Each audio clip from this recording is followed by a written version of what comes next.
All right, folks, we are live. Welcome, welcome. Big news. Trump has officially paused all military aid to Ukraine.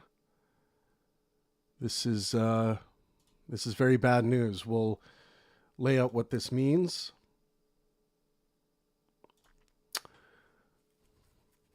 On a sheer number scale, and then we'll talk about the morality of it. We'll talk about the geopolitical aspect of this, but this is very bad, dark moment in American history, if you ask me.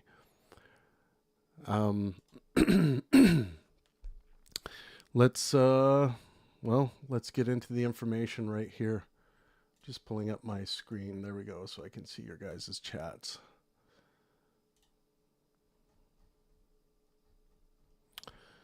All right. President Donald Trump has ordered an indefinite pause on U.S. military aid to Ukraine, citing dissatisfaction with Ukrainian President Vladimir Zelensky's commitment to peace negotiations with Russia. This decision affects over $1 billion in arms and ammunition intended for Ukraine. The suspension follows a contentious Oval Office meeting on February 28th, 2025, where Trump and Vice President J.D. Vance criticized Zelensky for perceived ingratitude towards U.S. support and reluctance to engage in peace talks. By the way, peace talks, according to Trump, is sign this $500 billion mineral deal through extortion, by the way. That's what peace talks we're talking about, just in case anyone was interested. The meeting ended abruptly without the signing of the proposed mineral agreement between the two nations. Trump's decision has raised concerns among European allies, yeah, no shit, who are now holding emergency meetings to address the situation and consider alternative support for Ukraine. Additionally, Ukrainian communities in the United States have organized rallies protesting the suspension of aid and expressing solidarity with Ukraine. The pause in military assistance marks a significant shift in U.S. foreign policy, with potential implications for other international alliances and commitments. So yeah, Trump's extortion failed of Ukraine. And they had this, what might be one of the most embarrassing public displays of just how deep the diplomatic efforts of the Trump administration goes, and what it lacks, and maybe the most embarrassing public display in United States history. And then an even more embarrassing and devastating act. I mean, it just seems to just keep stacking every day. Every day, it just gets worse with the Trump administration, and his supporters act like it's the greatest thing ever. Because let's be honest, they want. I mean, it's hard to deny it now, but they want Russia in the United States of America. It's like more and more. I just keep realizing when I talk to certain Trump supporters that I know, and it's not that I'm saying that pejoratively, like I'm not attacking them in that way. I'm just asking people to be honest. I'm going to start doing that thing where I read them like, here are some things that one might want to see in a country, and I'll read it off, and they'll be like, yeah, all that stuff is what I want. It's like, yeah, that's Russia. So you just start admitting you want what Russia has. Start admitting that you want a governance that looks a little more like what Putin does. And then at least you're being honest with yourself and with everyone else as to what you want. Which means you're not in favor of democracy anymore. So you should just be honest about that. There's too many people just like playing a character out there, and it's time to just like give it up. If you want Putin's Russia in the United States of America, just admit it. Just admit it. So what does this mean financially? So as of today, global aid to Ukraine since the onset of the Russian invasion in 2022 has reached approximately $280 billion, encompassing military, financial, and humanitarian assistance. Here's how the United States breaks down the total aid: approximately 119 billion to date, primarily in military and financial support. Military assistance: the U.S. Department of State reports providing 65.9 billion in military aid since the invasion began. So that would be pure military assistance. Aid as a percentage of GDP. U.S. aid represents about 0.55% of its GDP. So they're, if they kind of double what they've already done, they would be at 1%. The European Union has done more. Total aid, collectively, EU member states have contributed approximately 138 billion, with the majority allocated to financial and military support. Aid as percentage of GDP, Germany has dedicated 1.31% of their GDP, which is significantly a lot more than the U.S. The United Kingdom, 0.93%, significantly a lot more than the U.S. And Canada, my Canadian brothers, I am Canadian, by the way, 0.67%. Canada, on a percentage of GDP scale, has contributed more. So the United States, when it comes to contribution, is losing by percentage of GDP to Germany, United Kingdom, and Canada. Other notable contributions: Australia provided 1.5 billion in aid, including 1.3 billion in military assistance. Nordic and Baltic countries pledged significant military aid, including training and equipping a brigade-sized unit and investing in Ukraine's defense industry. Norway committed 3.5 billion kroner for Ukrainian defense purchases and an additional 600 million kroner for drones.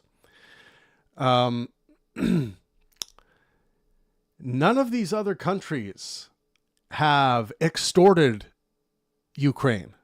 That's only Donald Trump in the United States of America. They're the only ones guilty of extortion here. And here's something I must outline just to how bad it is that military aid has been paused by the United States to Ukraine in their hour of need, an ally. The 1994 Budapest memorandum.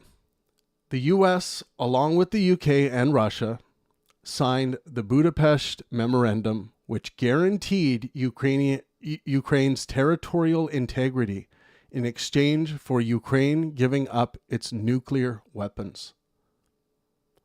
While this was not a legally binding military defense pact, it was a diplomatic assurance. The U.S. cutting off military aid could be seen as undermining this commitment. Could be seen as? It is undermining this commitment. If Ukraine still had their nuclear weapons, then this would not be happening right now. Not a chance. So this happens in 94. It's not an official military defense pact, but it had diplomatic assurances. And the United States has just today walked away from that with this ally and basically pissed all over any credibility they have moving forward, especially, obviously with the Trump administration, but I wouldn't blame other nations to carry this over into future considerations. The United States of America cannot be trusted anymore to elect competent reasonable, moral leadership that gives a rat's ass about these agreements, especially pulling out the aid at the very worst time for this country that is being invaded by an enemy, being invaded by Russia. But I am, like I said, and I do keep saying this, I'm starting to realize that these Trump supporters, the people who are hardcore coming out defending Trump here, they just want what Russia has.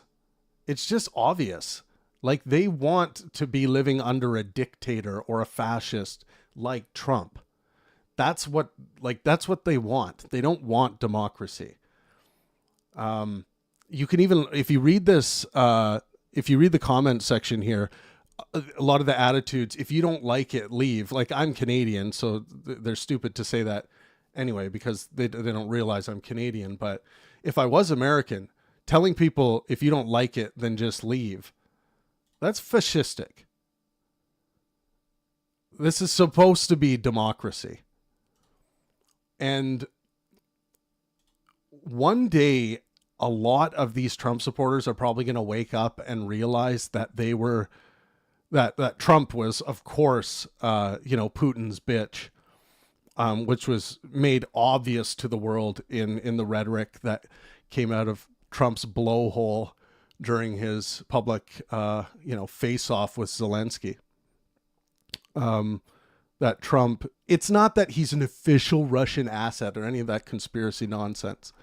It's that Trump, of course, Trump likes the way Putin approaches his geopolitics, his invasions, the way Trump sees bullies as strong. He sees bullying as strength. And if you see how he talks about dictators around the world, the ones who bully their people, the ones who starve their people, the ones who murder political opposition, that Trump sees strength in that. He said it himself. So, it shouldn't surprise anyone that Trump likes Putin, likes what Putin's doing, sees the little guy who's getting invaded, his own ally, as strength, as a show of strength, and thinks that it's smart what Putin's doing. He's a smart guy. How many times have we heard that? And and then takes this as an opportunity to extort the Ukraine, political extortion of his own ally while they're being invaded. Trying to extort a $500 billion mineral deal, squeeze it out of a war-torn, war-duressed country, ally. And, this is only something a weasel would do. So Trump has proven himself to be a weasel in line with Putin's rhetoric and how Putin would argue why Ukraine should be quick to sign a deal so that that the death toll stops rising. And it's all plain and easy to see if you're not cult captured. And unfortunately, a big portion of the United States of America is completely cult captured right now. And it's a shame. I'm going to get to some of your guys' comments soon here, but like I see, like some people say, let's do Canada now. Canada, the 51st state. Do you guys even know what you're playing with when you say things like that, like diplomatically? Why do you think much of the rest of the world hates the United States of America? Why do you think that is the case? It's because of shit like that. Under no circumstances will Canada ever be a part of the United States of America. Like, you have to understand that is delusional to believe that that's more than just like an ugly bit of trolling on Trump's part. But some of you, like, seem to believe that it's true, like, because you've been kind of programmed to believe that Trump actually has the capacity of telling the truth. So you know that I hope you understand that that's never going to happen. It's like the most uniting attitude between the liberals and conservatives in Canada, that we don't want anything to do with your fucking shithole country and the way it's being ran right now. We don't want anything to do with it. This is unanimous across the board. So keep your insane, dirty, partisan politics down in the United States, please. We don't want it.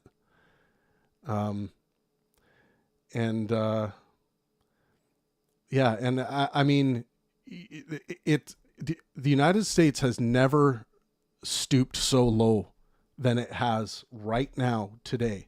This, in my opinion, the level of diplomatic currency that the United States has right now is at an all-time low. And I'm talking about since the beginning, an all-time low. All-time low. And if you're a United States citizen, you should be embarrassed to be living in your country right now. If you have nothing to do with Trump's appointment, Trump being voted in, this is the time for action.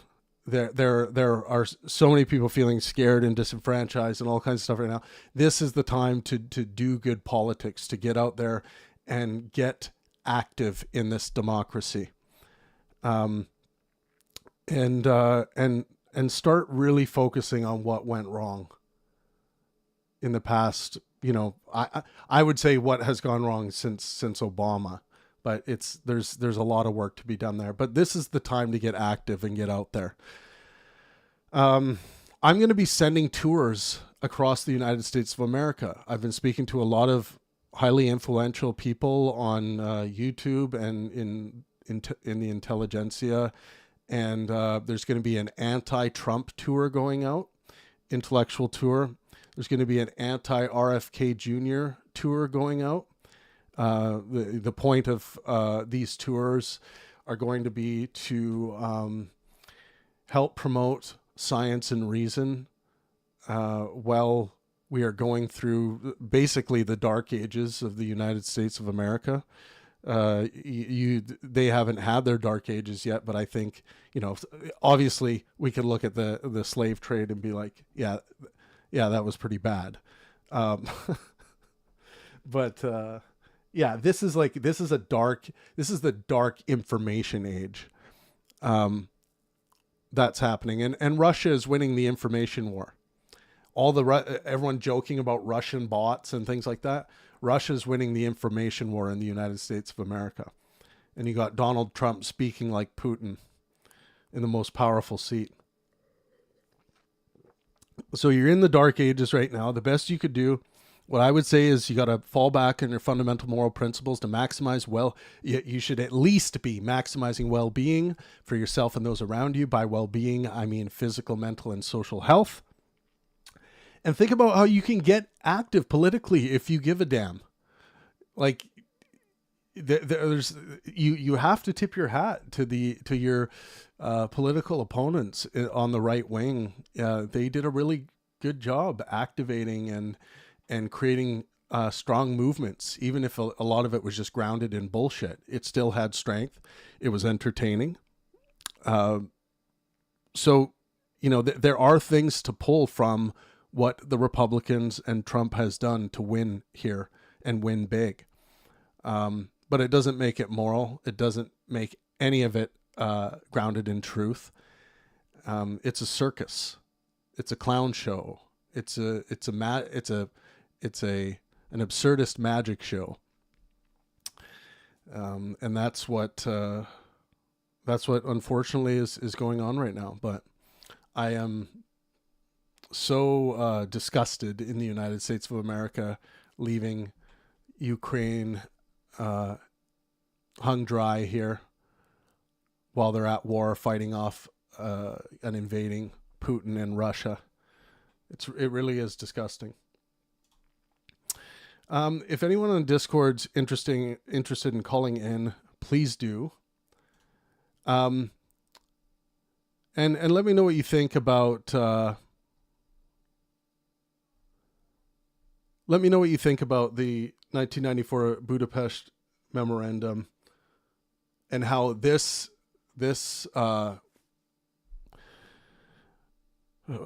canceling the military aid to Ukraine, I think is definitely it's easily a diplomatic violation at the deepest root level of you disarmed this country with diplomatic assurances that they would be safe because Russia, signed as well.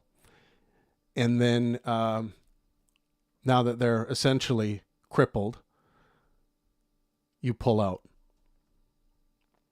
Horrible, horrible day for the United States of America.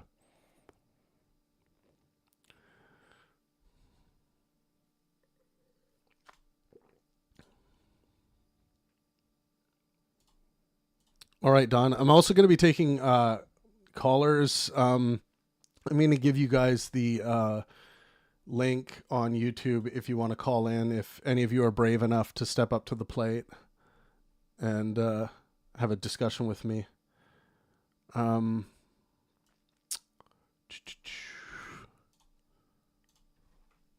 Call in here. What's up, Don? How's it going tonight, Travis? Not bad. How are you, man?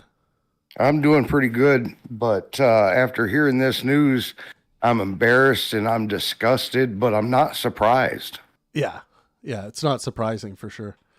Well, if you look back at our history, the United States has a wonderful history of not honoring the treaties we signed. We didn't even honor the treaties we signed with the people who were here before we came here and gave them smallpox so we could take their land away. Unfortunately, the United States has demonstrated itself to never have been a trustworthy country.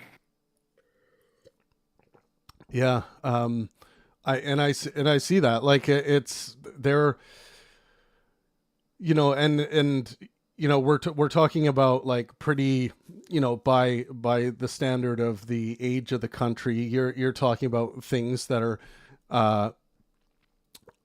quite ancient but still valid, and but we have this here today as a living, breathing,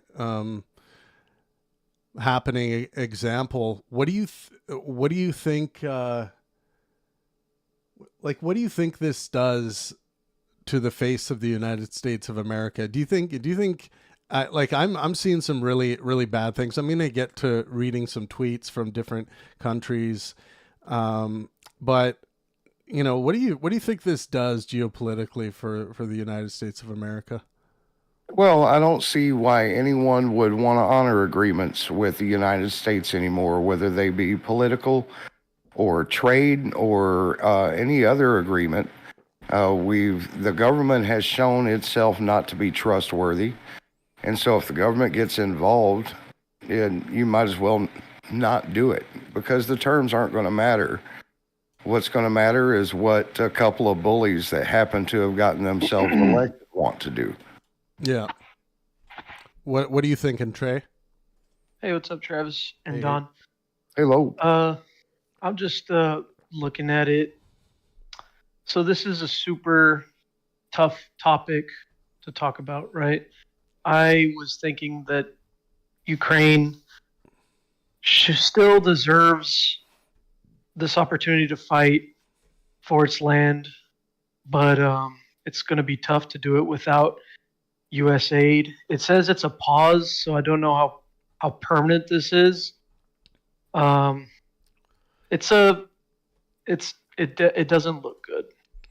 Yeah, what do you think? Like, Trey, do you see any silver lining in this? Like, I know there are Trump supporters out there that are just going to think like, this is great, we need to stop sending the money. But, like, do you see how like this is like just a complete violation of our, the diplomacy that we've had with the Ukraine, since, at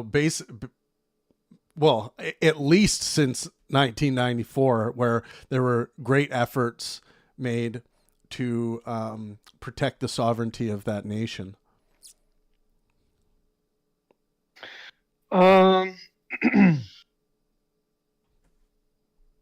So this is an ally, right? And I don't see, right now, I'm not seeing any. This is not a good look on the world stage. Hopefully, Europe steps up like we talked about the other day. Will this get the war done, like the agreement done quicker? I don't even know. I mean, I don't know how much Ukraine can keep up without U.S. aid. Yeah, and what do you think Putin's thinking when he sees this happen? This seems like a great opportunity for them, right? Does anyone disagree with that? Don, doesn't this seem like a great opportunity for Putin to grab more territory? It absolutely does. He has claimed in the past in public that he wants to reestablish the USSR as it was before it broke up. And that's expansionist. It's trying to take over sovereign countries. There's no reason to do that. There's no right for any country to do that in this day and age. And it's dangerous. JJR says we need to stop sending our money to a war that's not ours. What the fuck? Do you understand what it means to be an ally? Do you understand what it means to protect your allies against a bully expansionist nation? Do you understand why it's important to do that even for your own safety and security? Would you have had that same attitude back in the 1940s? Like have we forgotten? The same attitudes and reasons given for invading the Ukraine were essentially the same reasons that were given for Germany invading Poland, even though they were told they're not allowed to. I am not interested in appeasement, but it seems like a lot of you want to bend over and appease Putin's advance here. So are you thinking that Russia is going to steamroll Ukraine now?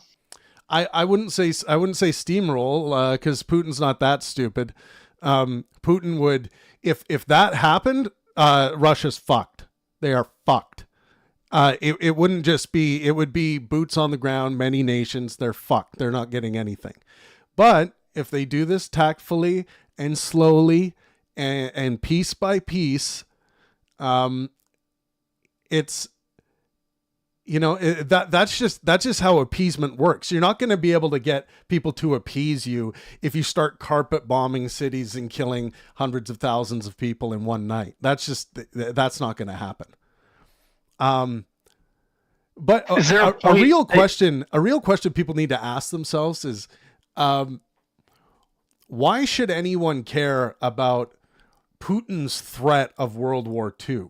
Why should anyone heed warnings from Putin of a nuclear variety?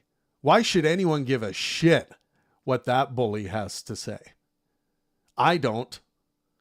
As far as how many times has Russia, North Korea, all of these countries threatened nuclear strikes? If Russia ever went there, it would just be suicide. It would be suicide. It wouldn't be everyone dies. It's suicide for Russia. That's the reality. This fantasy of if one nuke is fired, it's all over for everyone. No, that's not consistent with the data. It's not consistent with reality. But you're not concerned with any nuclear activity from any nation or just Russia?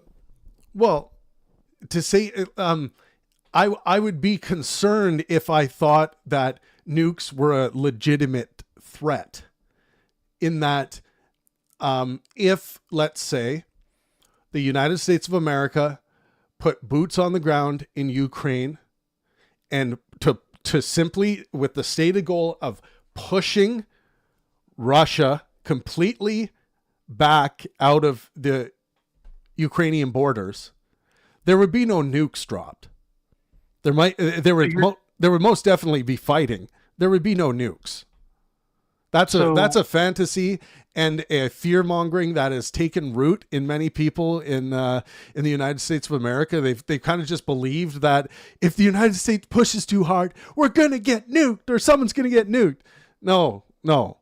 I think the only if I had to make my best guess, the only way a nuke gets launched from Russia would be in some kind of defense of their homeland. That's what I think. So it's not that there's no possible way, but that's what I think. I think what you bring up, like a kinetic war on the ground, like a limited war where it's not a total war, where the countries are going to save each other. They're going to control the war or contain the war.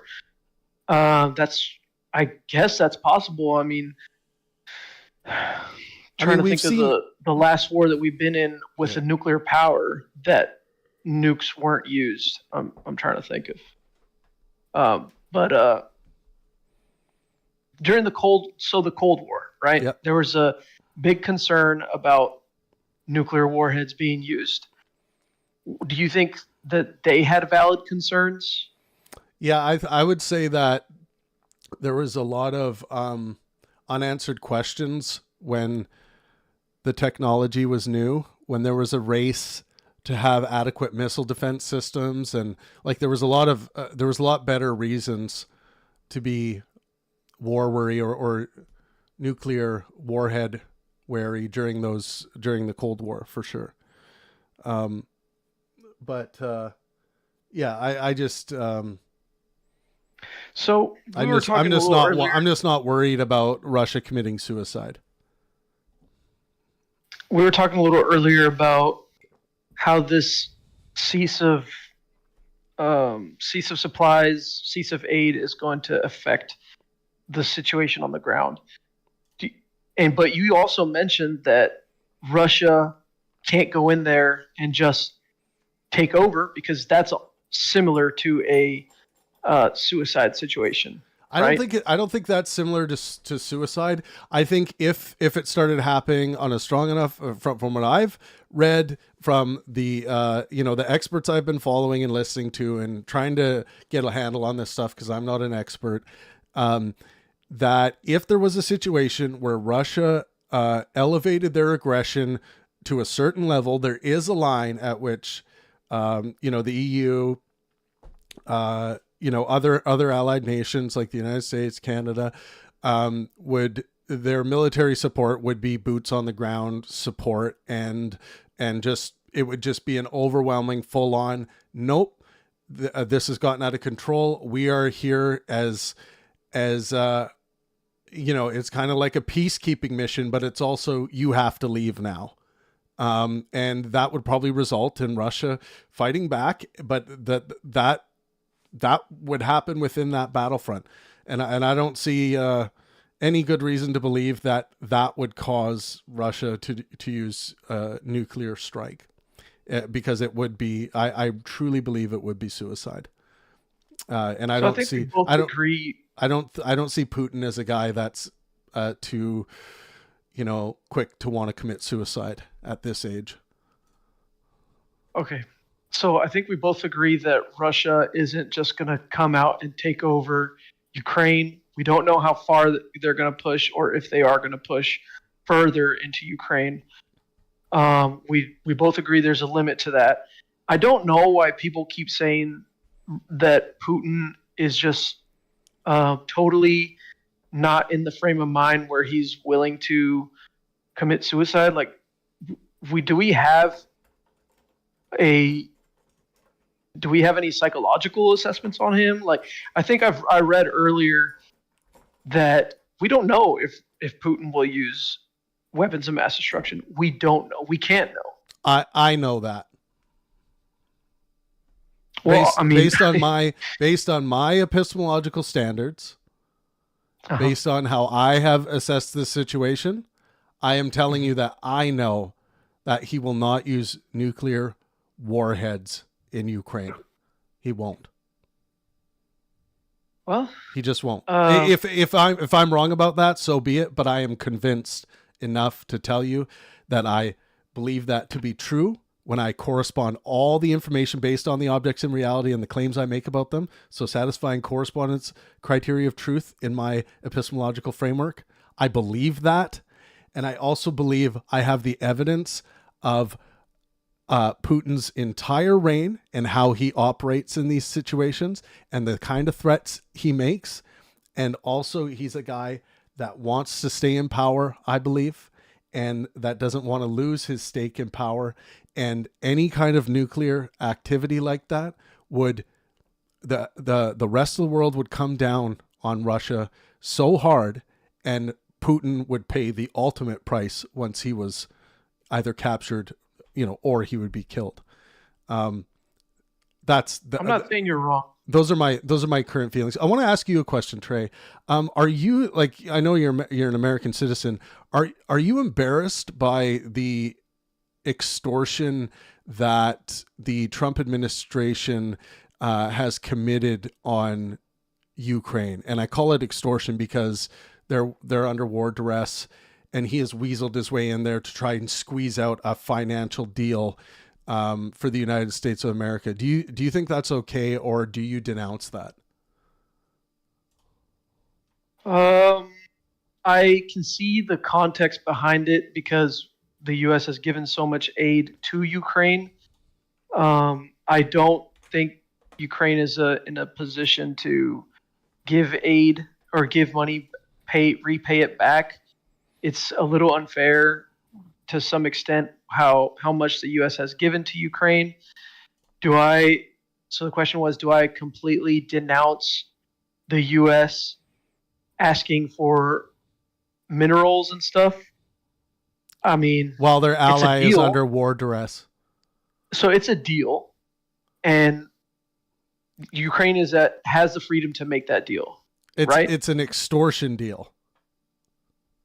But they denied making that deal, right? Yeah, they turned it down. But that's not what I'm asking. I'm asking, do you think it's okay to, your ally is vulnerable in that they are being invaded by the second greatest military power on this planet, and in their small country, that you go in there and you demand this by threat of dropping military aid? Because I find that is like a deep evil. So I want to see how far you and I are morally on this. Did he say, "Give me the minerals, or I will drop aid"? Yes. So let me pull up the exact information here. So let's deal with both, just for matter of keeping things going. Let's say he did threaten or even imply that aid will be paused, like it just has been. This just happened. So let's say that was the implication or the threat. Would that be okay with you to threaten that? Well, okay, countries can conduct business with one another. Do I think that's a good tactic? No. I mean, but we can conduct business with one another, and if the U.S. is going to conduct business with Ukraine and they expect something in return for this. Yeah. But you understand that it's extortion given the circumstances that this is being attempted right now. So extortion in what sense? Like because of the vulnerable situation, taking advantage of the vulnerability of the subject, in this case the subject being Ukraine, to extract something from them because of they're in a vulnerable state, and you're exposing that vulnerable state. And this is an ally.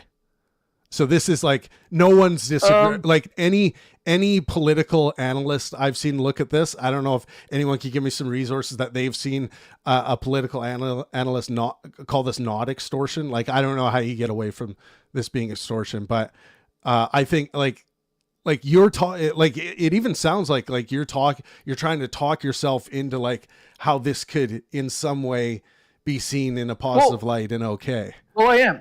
I am. I'm trying to see Why would you try to what why could be would you try to positive. talk yourself into that? Well, I'm just trying to see what could be positive about it. Do I think that taking advantage of somebody while they're vulnerable is wrong? Yes, if that's what you want me to say, of course. I'm Okay, trying well to see that's if there is. what your country has done here. I mean, the average citizen has no say in the matter, right? And I have to tell you that the majority of the people voted for this type of policy, right? Hold on. Yeah, go Hold ahead. on. Don. I'd like to clarify a few things if I could. Yeah. Okay, first off, everybody keeps talking about the aid that we have already sent to Ukraine and the amount of dollars.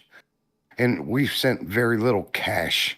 We've transferred very little money. What we have sent is a valuation of military assets we had that were expiring, that we were going to have to pay to get rid of in a safe manner. So instead of us having to pay to do that, we shipped them over to Ukraine. We let them use them to defend themselves against an invader, which is just only the right thing to do and what we agreed to do when we signed that treaty. And we didn't agree to do it if they would pay us back. We agreed to do it because it was the right thing to do. And then we like I said, we keep talking about it in dollars. Most of that was in munitions. Most of that was in things that we were going to have to pay to get rid of, so they used it. So in doing that, we created American jobs by rebuilding those stockpiles. We didn't just send it over there and now we're left with nothing. We're rebuilding those things. And so we've increased factory production of arms under Biden because he's the one that made the deal to start funding this aid to Ukraine. So it's been America first, America first, America with their allies first the entire time. And now all of a sudden, Trump apologists keep trying to give him credit for something he didn't have any hand in doing, has opposed since the get-go, even when he wasn't the president. And now he's done the disgusting thing of insulting a foreign leader in the Oval Office on television as a setup, and then paused aid to an ally in their hour of need. There's no apology to be made. There's no positive spin to this. Yeah, what do you think, And Trey? it's I agree Travis with said. I agree with everything you said, Don. What do you think, Trey?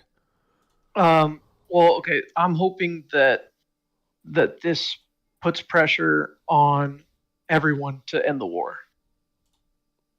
Do we need to continue funding this war and aiding and keeping a proxy war alive? How much longer are we going to keep the war alive? I mean, people, Ukrainians, Russians, like people are dying. This could go on for 10, 20 years. We just finished a long war in Afghanistan. Yeah, but Trey, are you listening to the Ukrainian people? What they want? What I mean, do they want to continue the war? 7 million Ukrainians left Ukraine. Yeah, They they're being abandoned invaded. their own country. They're being invaded. What? They're being invaded and they left rather than staying and fighting. Yeah, but do you know of those well, let's do the demographic breakdown of those who left, right? So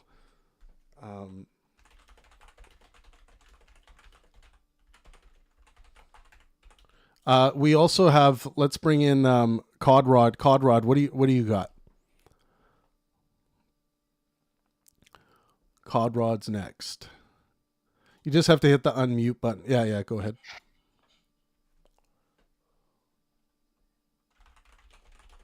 Are you there, Codrod?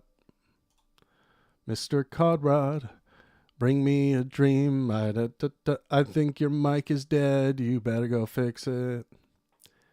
Move to audience. So let's see. Okay, but I want the demographic breakdown. Breakdown.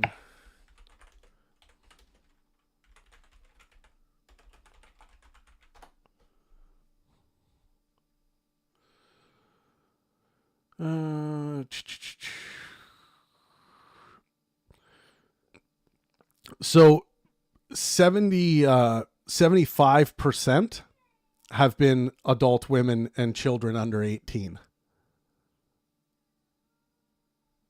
of Okay, the so 6.9 million refugees. how many you said, so a quarter of them 70 are not 23% are adult men, so that includes senior citizens and whatnot. okay. Yeah. So probably some military age males there too. Yeah, there's probably some, but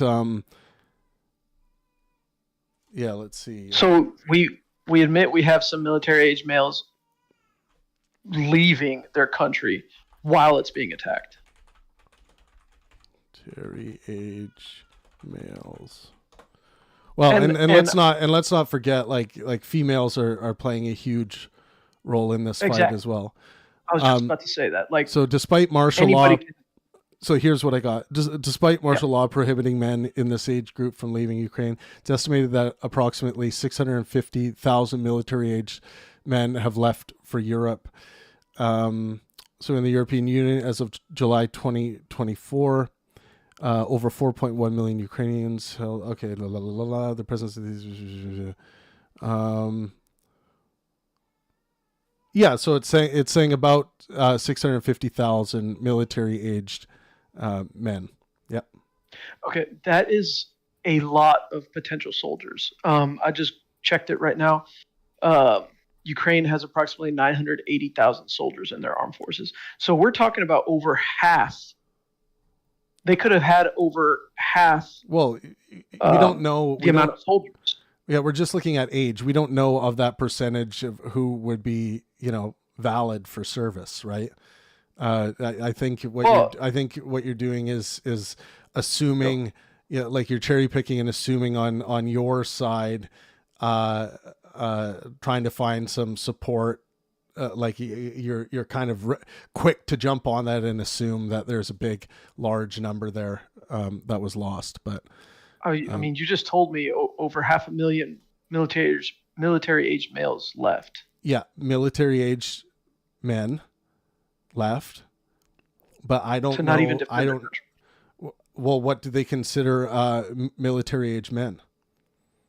Well, I could tell you, in the general consensus, it's probably 18 to 40. But I mean, so what are the conscripts ages that they've got going? Like, and conscription is a normal thing that's happened for all time, Yeah, but also it's so like what is your point? Do you think that this amount of people fleeing means that they don't want to be fighting this war? Or they don't support the resistance. Yeah, but no one's saying all, Trey. Okay. You're really you're really digging for like not all, maybe some. Like I feel like you're like really digging to find like a point here. But can you make your point? Like, do you have a number that you can give so that we can talk about the actual data here of like how many were potentially armed service members that left? Because right now we just know that around 650,000 military-aged men left for Europe. Yeah, I mean, I'm just going with the number you gave me, and it's concerning that this war had all that number that you gave me flee instead of defending their country. That's my only contention here. Like, why that your own citizens left your own country? Well, that number doesn't take into account whether or not they were even fit for service. A lot of these men that were the right age could have been disabled in one form or another, had some kind of congenital defect that would make them unfit for service. And there are many, many more variables we're probably not thinking about that would also make them unfit for service. So just basing your opinion on this number is not a very well-informed opinion, is my point. Yeah, and let's look at the polling, right? So a Gallup survey, in March 2024, survey by the Carnegie Endowment for International Peace, 54% of respondents opposed peace negotiations with Russia. So that's specifically opposing peace negotiations with Russia. So the majority opposes peace negotiations with Russia, while 43% supported them. Notably, 96% of those supporting negotiations still insisted on Russia's withdrawal from all occupied territories. That was 96% of those supporting negotiations. That's a loud and clear message, right? So the message being, we don't want to negotiate with them at all. The majority is saying. Now, 43% of them saying, no, we should have negotiations, but 96% of that 43% said Russia must withdraw from all occupied territories. All occupied territories. So I'm good with that. I want to see Ukraine get their land back, and it's sad that we stopped supporting them in this fight. But it's just concerning that a lot of their own people just up and left. I mean, let's say my state was being invaded, and what would anybody do? What would I have to do? I would have to. Well, first of all, I mean, I'm a Texan, obviously, so I have no problems defending myself. So that's you. You would want to stand and fight, right? You're saying, what would I have to do? Some people might want to surrender if they agreed with the invading forces, right? Sure. Well, yeah, they could surrender. Some people might want to just get out of the way because they hate their own country and they hate the invading country. Yes. Right. Sure. So there's a lot of things that could be going on here. So there was also a. I'm looking. I don't know which one you just pulled. I pulled another poll here from 2024, November 2024. This says that in October 2024, an average of 52% of Ukrainians would like to see their country negotiate an end to the war as soon as possible. This is a Gallup poll. Yep. So the same Gallup poll indicated 52% of Ukrainians preferred negotiations, an end to the war as soon as possible. Yep, that's another poll, different question. So, yeah, that's 52% Ukrainians prefer negotiations. So that's up from the other poll where it said 43% supported negotiations. But still, we're talking about negotiations here. A Virginia Tech expert in September 2024 observed that while Ukrainians are reluctant to cede territories, an increased number are open to negotiations to end the conflict. Yeah, so they're saying that from March to October, they saw that 43% number jump to 52% to supporting negotiations. And then despite openness to negotiations, 86% of Ukrainians believed there is a medium or high risk that Russia would attack again, even if a peace treaty were signed. And this is another big problem. The Ukrainian people have no good reason to believe that Russia is going to follow any signed agreement unless there are protection guarantees. And that's what Zelensky has been fighting for. Because the United States went in there and signed this treaty in 1994, disarmed them of their nuclear warhead and say, no, you won't need them anymore because Russia signed onto this deal as well. Well, look where that got them.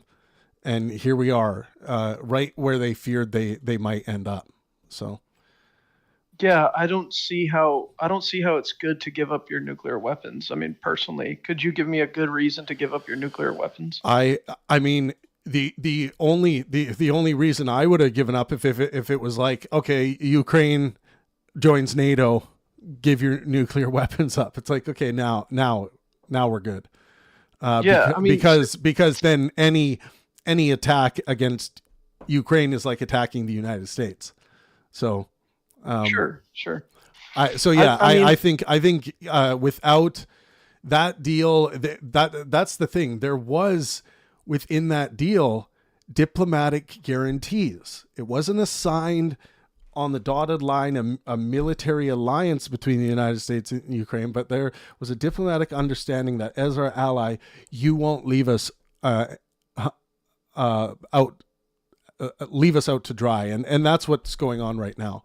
They are hung out to dry here, because at least as it stands right now, because of what Trump did. I agree with you. I mean, I think it's a shame. Nasty. It's nasty because they aren't going to have this aid that they've been used to for the last 4 years. Yeah. In aid and whatever, money, weapons, whatever it is. Yeah. But you brought that up, giving up their nukes. That just doesn't make sense to me. It's like, how everybody wants to take, well, not everybody. You know how people are, the argument about taking guns away, right? Oh, just give us your guns, no big deal. You'll still be protected and whatnot. To me, I just don't understand that. I don't know why people are willing to give up their guns. In a metaphor, you understand the metaphor I'm using for Ukraine. They're giving up their nukes. Yeah, I mean, different situations. I think the thing is that nuclear warheads are much better protected in their usage than some drunken idiot who's tired of beating his wife for the 12th time and he's going to try a gun this time because he's in a state of passion and he's going to shoot her. Like, I can see very good reasons to limit firearms for human beings on a large scale. Well, you're talking about the drunk guy. That could be, in this analogy, that could be Putin. But what about the wife? Like, why doesn't she deserve the right to have something to protect herself with? In this case, that would be Ukraine. Well, the best protection I see in these in with regards to domestic violence, and I don't want to get into a bunch of different topics here, but I see the best defense against that is education and clearing the veil of ignorance around domestic abuse and how it's carried out on individuals. But yeah, I mean, I agree with you that I think it's asinine and insane without any protection guarantees from the United States to give up your nukes, especially when you know that, like, it's like, oh yeah, we got this nice that deal is about as useful as the non-aggression pact signed between Russia and Germany before the onset of World War II, where everyone seemed to know that it was a matter of time before that just got stepped on and squandered. So I mean, are you tracking what UK said today? Because I was looking at, I didn't really pay attention too much about it. This morning they were holding a discussion, weren't they? Yeah, the whole EU is in talks and meetings today to come up with to supplement the loss that Ukraine's going to feel from the United States pulling out. And I hope the rest of the world chips in and even more aid is given than there was while the U.S. was still giving aid. I think that would be badass. It would really show people like Putin that just because you can get into the mind of some insane clown that luckily in some way, perfect storm, convinced the nation that he was capable of running the show, and just because you can weasel your way somehow into his mind and into the mind of his supporters doesn't mean that it's going to leave countries like Ukraine without protection against bullies.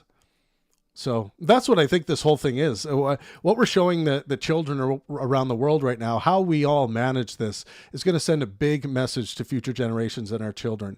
What do we do? What do we say to bullies? Do we appease them? Do we carry a bunch of worry on our shoulders based on threats they make? Or do we just meet them head to head and say no and stop them? And tell them that we won't stand for this, coming together as a collective, as a majority, as a human race, to say that we don't allow expansionism, we don't allow bullying, and we're here to stand with Ukraine. I hope that's what the rest of the world does in a big way. Well, I mean, you're right on handling bullies. We should all stand together. If you ask me for a silver lining, and I do try to find silver lining in things, the UK stepping up, Europe stepping up, I think that's a good thing. And then let's not just completely forget about all the aid that the U.S. has provided under the Democrats, right? But there was some Republicans in there too that voted for those same resolutions, right? The U.S. by far has provided the most military and financial aid to Ukraine. They haven't. To date. They haven't. The EU. Is there... I'm looking at it right now. Kiel Institute for the World Economy. Yeah, I got it right here. 46.6 financial aid, and the EU has done 46.4. Am I saying that wrong? Yeah, that's not what I have here. I have the United States total aid approximately to date, as of today, 119 billion, and then the EU has contributed 138 billion. And also, it's important to note that the U.S., like based on the size of their economy and country, they've been the cheapskates. 0.55% of its GDP is all that's been contributed, compared to Germany, 1.31% of its GDP. United Kingdom, 0.93%, almost double. Canada has even kicked the ass of the United States, 0.67% of its GDP. So, okay. So like, I think, Trey, when you say that, what you just said, I really think that is propaganda. Well, okay, you're per capita, you're correct, but in terms of overall aid, the U.S. has provided the most. And no, we're the looking EU at has. websites. The EU has. But if you want to say if you want to just say country by country, fine. Well, hang on. I also said military too. Okay. Military and financial. The U.S. has I'm looking by at far provided the most. I'm looking at military and financial support. I'm looking at total aid right now. That's what I'm looking at. 119 billion to date by the United States of America, 138 billion to date by the EU. Now, if you want to say the United States has been the single greatest donor for their country, then yes, that is correct. Yeah, I also said the country. I didn't say as an alliance. Like the EU is a European you economic said alliance. the greatest. You said the greatest contributor. So I don't think you should say that. I think the EU has been the biggest contributor. But if you're saying that the greatest contributing country, sure. But like I said again, based on the size of the country, they're losers to Germany, United Kingdom, and Canada. So I don't think they've done enough. Yeah. I meant to say country. I'm not sure if I said it's all good. I think you said just I don't know. I can't remember. We can go back on the tape on that. But yeah, I mean per capita, sure. Like other countries have done. So why hasn't the state? Why hasn't the United States of America done more? Because the way everyone's acting, they're acting like they gave all of Solomon's diamonds to Ukraine for this war, and they haven't. They've given a little tiny matchstick of their GDP. Someone's asking for my sources. I can give my sources right now. New York Post, state.gov, US News, news.com.au, Guardian, Statista, factcheck.org. Let's see, ifw.kiel.de. That's from Ukraine. Turner.house.gov, foreignassistance.gov. So those are all of the sources that have gone into the numbers I'm sharing with you right now.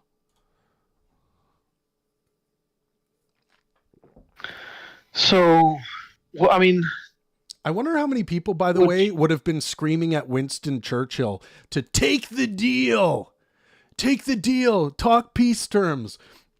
We don't want anyone else dying. Take peace terms with Hitler. His country. Oh, you're talking about him protecting France? I'm talking about in World War II when he was getting all these threats that, well, you better deal with us or you're next from the Hitler and Nazi regime.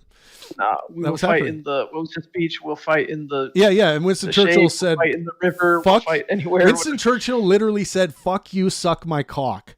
Literally, I'm pretty sure I saw that in a letter somewhere. But he said, "Fuck you, suck my cock," and they mounted the resistance because they weren't going to fold to expansionist bullies, and and obviously everyone knows what happened after that.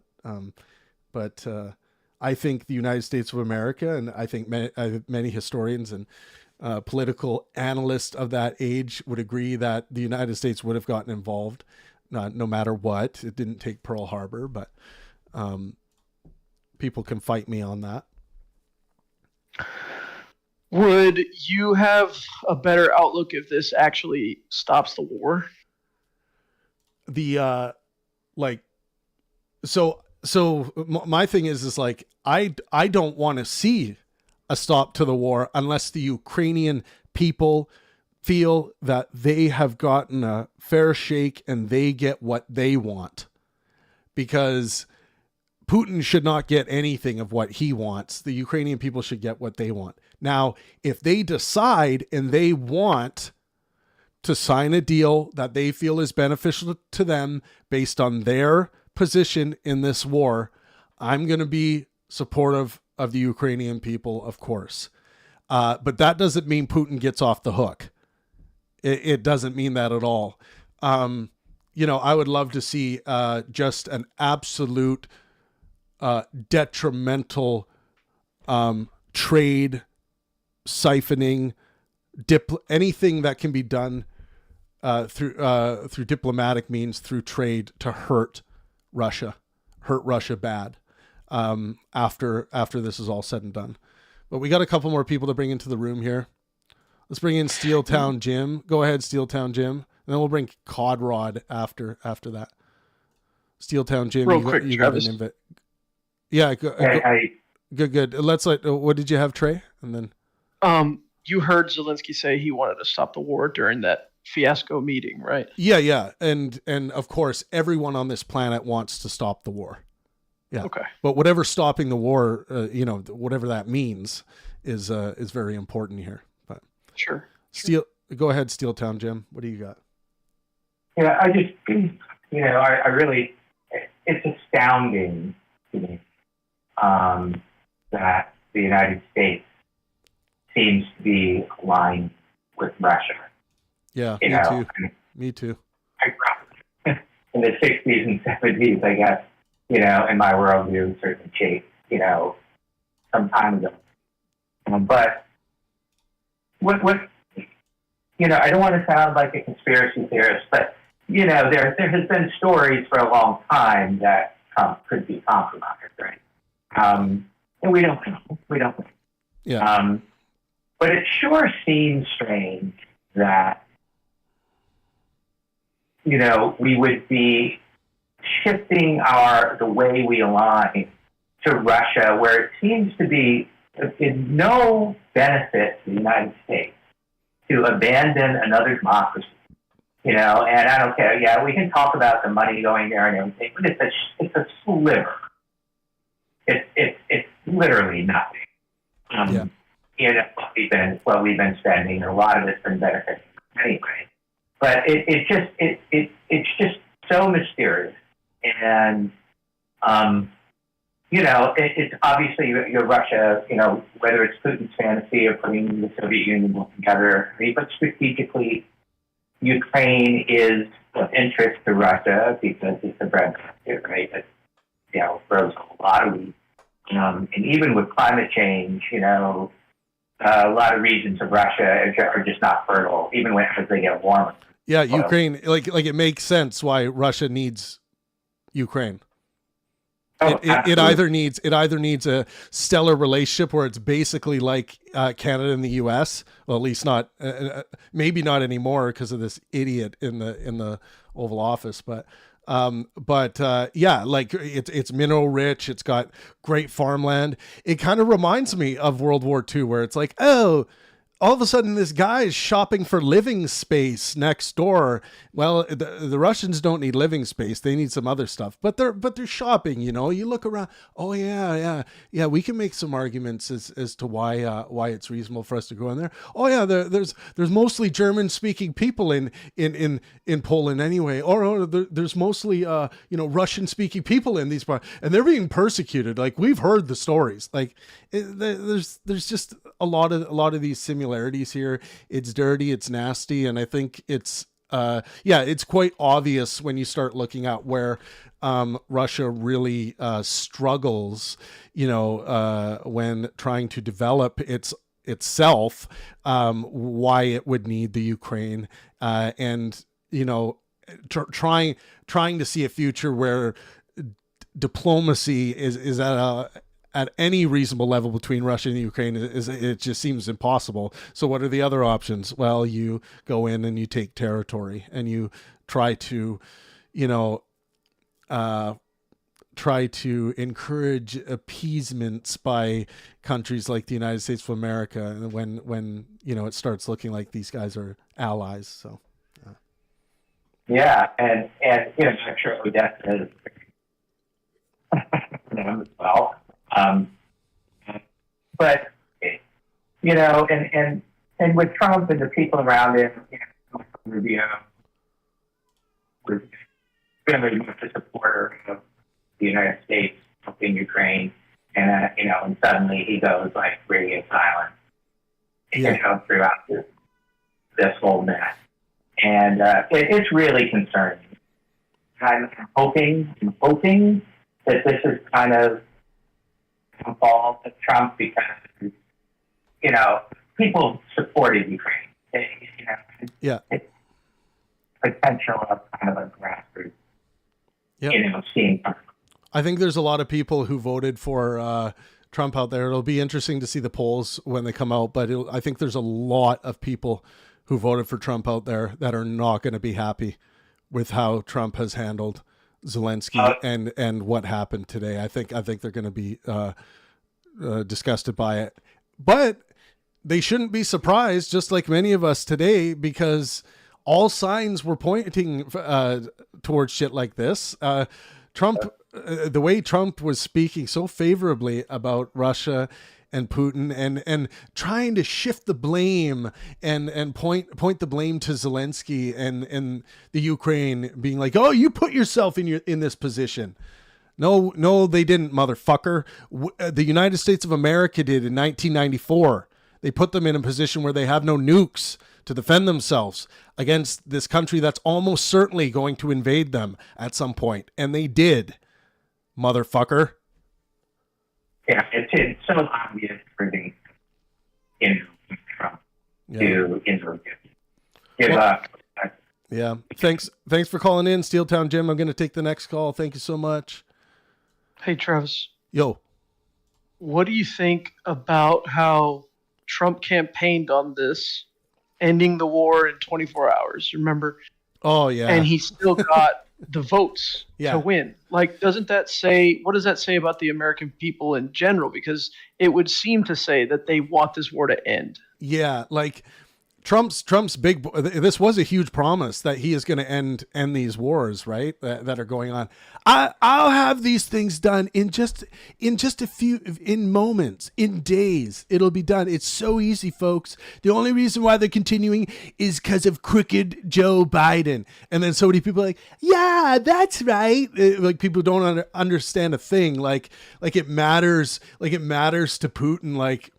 Oh yeah, we won't invade, or we would have never invaded if Trump would have been in the office because Trump's some big badass. That is, if that is still believed by some people out there, they really, really need to throw out their entire epistemology and go start from first principles. They need to start from first principles. They don't know how to know. They don't know how to discern fact from fiction. They really need to start. They really need to start from scratch. But I was asking, like, what do you think about the people that voted for him to end the war, essentially? Someone just gifted a bunch of memberships. Thank you so much. I appreciate that. Sorry, what was the question? Yeah, like I get the 24-hour thing was ridiculous, but I'm asking, what do you think about the American people that specifically voted for this type of policy? As you said, it should be no surprise. Yeah, it should be no surprise if you're a thinking person.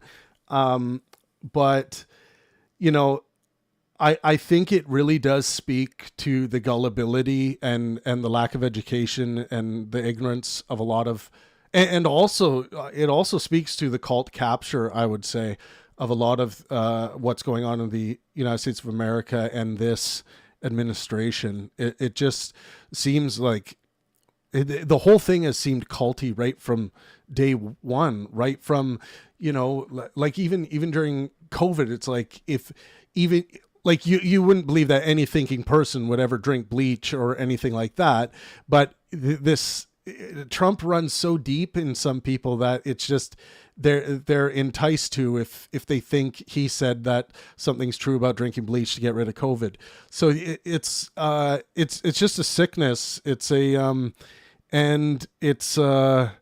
this illusory, delusional era, and I guess point in history in the United States that I think that a lot of people will eventually awaken out of this, but a lot of these promises were so absurd that no thinking rational person could believe that Donald Trump could actually just by will or by force or by bullying like he's known to do in the business world and he's tried to do in the Oval Office. Like that this is not how this works when the chips are down and there's really like life and death matters here.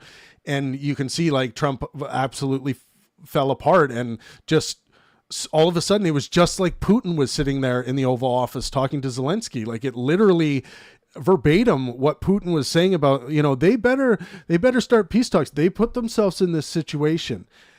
This is just stuff that's been coming from the Kremlin, and I think like Trump went off script there, and he just, his emotions got the better of him, and then he just started saying what he truly felt, and what he truly feels is in line with what Putin truly feels. I really think that happened in front of our eyes, and there's still a big, there is still people out there, I shit you not, I hear from them every day that are like, no, this is just Trump playing 10D chess. You just wait. The final move will come out. It will come. I feel like I'm going to see them these same people selling invisible pens in the street 10 years from now, being like, no, you'll see. I know Donald Trump died of a heart attack 2 years ago, but you'll see the 10D chess move is still coming. Like it, it's like being captured by some like religious idea of like, it's like Trump of the gaps. It's like, wherever there's a gap, and no, Trump's got that sorted out. He's playing 10D chess. But, yeah. Anyways, I'm going to take, thanks Trey. I'm going to move on to the next caller. Thanks a lot. Yeah. Thank you, Trey. Always great hearing from you. Okay, Codrod, I think we got your mic working. Codrod to the rescue. Is that your real profile pic? I don't believe your tater tots. Codrod. Coming in, Codrod. I'm gonna start thinking Codrod is trolling now, because he's never there. Codrod, you're never here. Move to audience. Well, Don, any final thoughts, sir? Well, I do hope that the United States voters pull their head out of their ass in midterms and show this current administration that we're not going to take this, that we don't like this. And I hope that's the sentiment of most of my American brethren. But I honestly have my doubts. All right. Well, thanks, Don. Thanks for calling in. Appreciate you, brother. Thanks for having me, bro. All right, Don, thank you so much. Everyone, I just gave you our Discord server link there. Make sure you join our Discord server, whether you agree with me or not. I always try to engage in a good faith, helpful way. And those are the kind of rules and principles that hold the Pangburn Universe together. So make sure you subscribe to this channel, by the way. We have a lot of great content. We produce live intellectual discussions with top intellectuals from all around the world. You'll see those clips and full discussion videos on our channel. Make sure you drop a like on this stream so you can come here and debate with me on a daily basis. I am almost live every day. But yeah, if you join our Discord server, then you can call into these live streams, and they're a lot of fun. And let's recap this.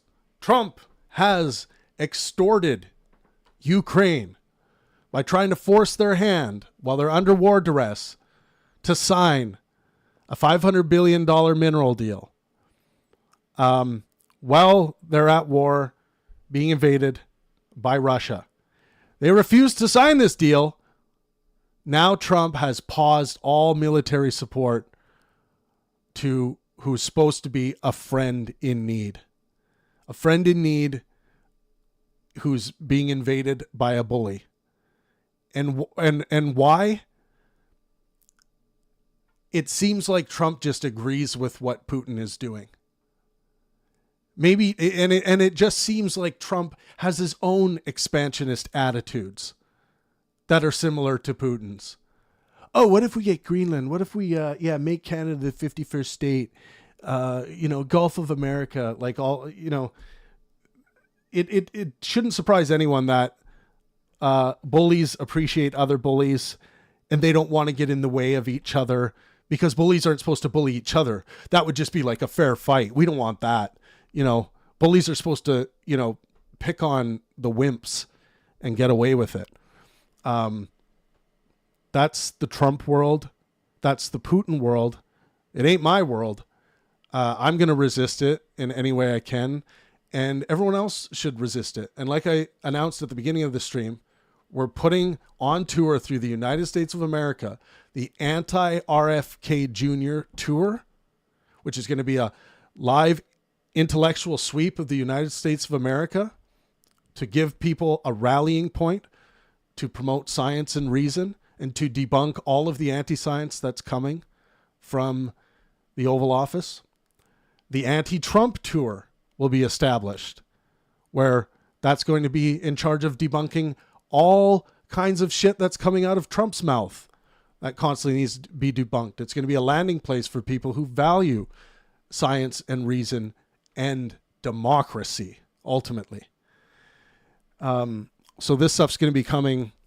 So, and all of you who are listening here today, you can join us live in person to show up. You can debate you're going to have your fair amount of time on the mic to debate your points. And, and we will have some YouTube personalities involved in these, and try to get a lot of people out to join us. But yes, it's time for another celebration of science and reason wave. Right as soon as Trump was elected in 2016, I put the Celebration of Science and Reason tour on that featured Sam Harris, Richard Dawkins, Matt Dillahunty, and Lawrence Krauss. And it's time for a new wave. It's time for a new wave, another celebration of science and reason. Except we're going a little more for the throat on this one. We're going to call it the anti-this, anti-that. The anti-science tour. Yeah. Anyways, thank you all so much for being with me here tonight. I love you all. Make sure you subscribe. Make sure you smash the like button on your way out on YouTube. Thank you for being with me. And as always, just remember, this is Pangburn.